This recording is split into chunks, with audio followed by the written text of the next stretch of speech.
Yang Hormat Macang. Assalamualaikum warahmatullahi wabarakatuh. Tuan Dipertua, terima kasih sekali lagi kesempatan untuk mengambil bahagian dalam perbahasan pindaan Akta Lembaga Hasil Dalam Negeri 1995. Tuan Dipertua, kita sedia maklum bahawa agensi ini penting sebagai satu badan yang bertanggungjawab bagi keseluruhan pentadbiran cukai langsung di bawah beberapa akta. Termasuk di bawahnya adalah Akta Cukai Pendapatan, Akta Petroleum Cukai Pendapatan 1967, Akta Cukai Keuntungan Harta Tanah 1976, Akta Penggalakan Pelaburan 1986, Akta STEM 1949, Akta Cukai Aktiviti Perniagaan Luar Pesisir Labuan 1990. Bagi tujuan perbahasan di peringkat dasar pindaan akta ini, saya memilih 3 perkara. Pertama ialah berkenaan kedudukan kadar cukai peribadi dan cukai korporat yang tinggi. Tuan Dipertua, jika berbanding dengan Singapura dan Hong Kong misalnya, kadar cukai di negara kita masih berada di paras yang tinggi. Dan ini saya percaya menjejaskan sedikit sebanyak daya saing Malaysia di peringkat antarabangsa. Dan sekaligus ia agak bertentangan dengan hasrat kerajaan untuk menarik pakar-pakar profesional ke Malaysia sementara ketika kegawatan ekonomi. Singapura misalnya telah menurunkan kadar cukai korporatnya sebanyak 9% sejak tahun 2000. Manakala Malaysia mengekalkan cukai korporat 1998 28%, turunkan kepada 26% tahun 2008 dan sekarang 25%. Isu kadar cukai yang tinggi ini, saya katakan tadi, sedikit sebanyak memberi kesan kepada daya saing negara. Kedua, isu yang berkaitan juga ialah berkenaan dengan keselamatan maklumat. Sekarang Lembaga Hasil Dalam Negeri ada sistem yang dipanggil e-filing. Ini saya ucapkan tahniah kerana lembaga ini bergerak dengan tuntutan zaman.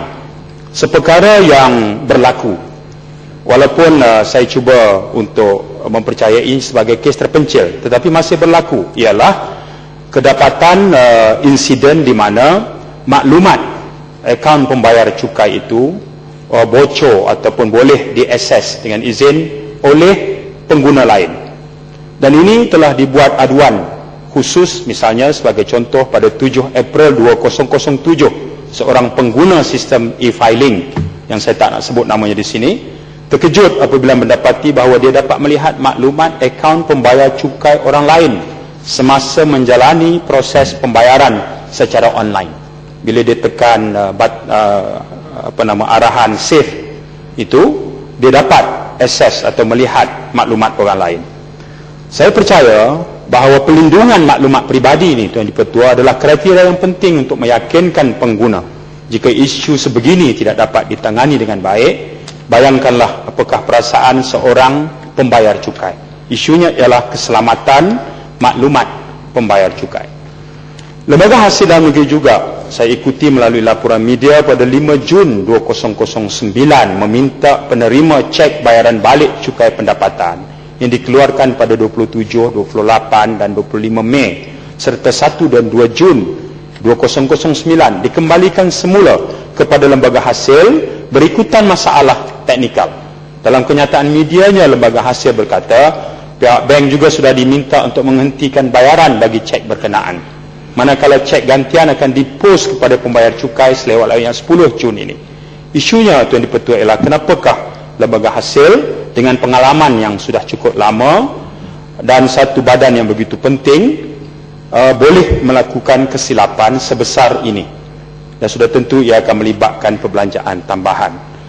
Tuan Dipertua, peranan lembaga hasil dalam menyumbang kutipan cukai kepada kerajaan cukup besar. Saya teliti melalui angka revenue atau pendapatan kerajaan pusat misalnya, cukai pendapatan menyumbang kepada 9%, cukai korporat 25%, pendapatan lain ataupun other revenues dengan izin sekitar 25%, dan cukai petroleum sebanyak 42%. Kira-kira 15 tahun dulu Tuan Dipertua, pendapatan daripada cukai petroleum ini untuk negara kita cuma sekitar 16%. Hari ini angkanya melonjak kepada 42%, dan ini menunjukkan kadar kebergantungan yang berlebihan kerajaan terhadap satu hasil yang sebenarnya mengalami penyusutan, dan ini sangat tidak sihat dari segi ekonomi negara.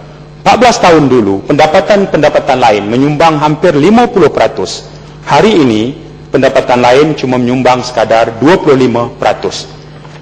Tuan Dipertua, bila menyebut tentang cukai petroleum ini berulang kali di dalam dewan ini sebagai wakil daripada negeri Kelantan, saya pernah bertanyakan melalui soalan bertulis dan soalan lisan di dalam parlimen ini berkenaan dengan pengeluaran petroleum, industri petroleum di negara kita.